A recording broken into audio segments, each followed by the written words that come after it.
बांग्लादेश चीन के भरोसे भारत को घेरने की कोशिश कर रहा है और क्या यह दांव ढाका पर ही भारी पड़ सकता है? क्योंकि एक तरफ भारत और बांग्लादेश के बीच 1996 की गंगा जल संधि खत्म होने के कगार पर है, तो दूसरी तरफ बांग्लादेश अब तीस्ता नदी विवाद में चीन को खुलकर एंट्री दे रहा है।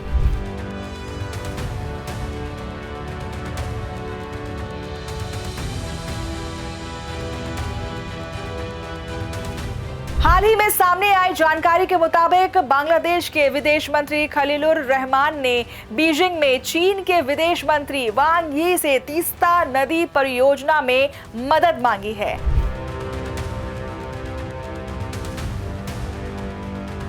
याद रखिए, तीस्ता कोई साधारण नदी नहीं है। यह पूर्वी हिमाचल से निकलकर सिक्किम, पश्चिम बंगाल और फिर बांग्लादेश में प्रवेश करती है। और सबसे अहम बात, इसका इलाका भारत के सबसे संवेदनशील सिलीगुड़ी कॉरिडोर के बेहद करीब है। ये वही कॉरिडोर है जो भारत के उसके पूर्वोत्तर राज्यों से जोड़ता है और चीन की नजर इस प्रोजेक्ट पर कई सालों से है। अब बांग्लादेश की नई सरकार ने औपचारिक तौर पर चीन से सहयोग मांग लिया है, यानी मामला अब सिर्फ पानी का नहीं बल्कि रणनीतिक दबाव का भी बन चुका है। दिलचस्प बात तो यह है कि खलीलुर रहमान पिछले महीने भारत भी आए थे। तीस्ता और जल बंटवारे पर बातचीत हुई थी, लेकिन उसके तुरंत बाद चीन का रुख करना कई सवाल खड़े कर रहा है। भारत ने 2024 में ही तीस्ता बेसिन के लिए तकनीकी और संरक्षण सहायता की पेशकश की थी, लेकिन ढाका की तरफ से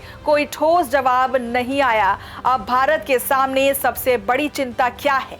विशेषज्ञों का मानना है कि अगर बांग्लादेश चीन के इशारों पर भारत पर दबाव बनाने की कोशिश करेगा तो हालात पाकिस्तान जैसे भी हो सकते हैं।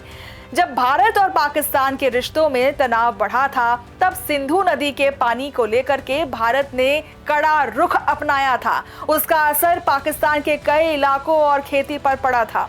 फसलें संकट में आ गई थी और पानी बड़ा हथियार बन गया था। ऐसे में सवाल उठ रहा है कि क्या बांग्लादेश भी वही गलती दोहरा रहा है? क्योंकि दिसंबर 2026 में भारत बांग्लादेश गंगा जल संधि खत्म होने वाली है और अगर दोनों देशों के रिश्ते और बिगड़ते हैं तो इसका असर सिर्फ कूटनीति तक सीमित नहीं रहेगा, बल्कि पानी, खेती, व्यापार और सीमा सुरक्षा तक पहुंच सकता है। आपको बता दें कि तीस्ता विवाद पहले भी संवेदनशील रहा है। बात 2011 की है, जब प्रस्तावित समझौता ममता बनर्जी के विरोध के बाद अटक गया था। लेकिन अब चीन की एंट्री ने इस पूरे मुद्दे को और ज्यादा जटिल कर दिया है। यानी दक्षिण एशिया में अब पानी सिर्फ जीवन नहीं बल्कि जियोपॉलिटिक्स का सबसे बड़ा हथियार बन जाता है। इस खबर से आप क्या सोचते हैं, हमें कमेंट में जरूर बताइएगा और ऐसी तमाम जानकारी वाले वीडियोस के लिए हमारे चैनल को सब्सक्राइब करना ना भूलें।